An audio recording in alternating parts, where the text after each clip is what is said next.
আসসালামু আলাইকুম।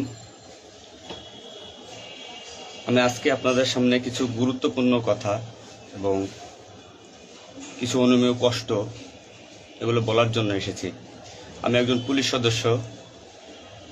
আমি সমগ্র জাতির কাছে একটা অনুরোধ নিয়ে আসছি এবং আমার যারা পুলিশ ভাই বন্ধু ব্যাটসম্যান যারা আছেন, আমি সকলের উদ্দেশ্যে কিছু কথা বলার জন্য আসছি। সমগ্র দেশের মানুষের সামনে কিছু কথা বলার জন্য আসছি।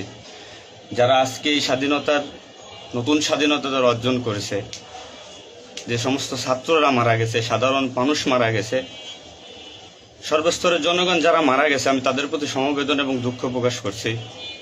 এবং আমার যারা পুলিশে যারা মারা গেছেন যে সমস্ত ভাইয়েরা, তাদের প্রতি আমার সমবেদনা, তাদের পরিবারের জন্য আমার সমবেদনা। তো আমরা নিম্নপদস্থ কর্মকর্তারা যারা ডিপার্টমেন্টে চাকরি করি, আমাদের আদেশ মানতে হয়, নির্দেশ শুনতে হয়।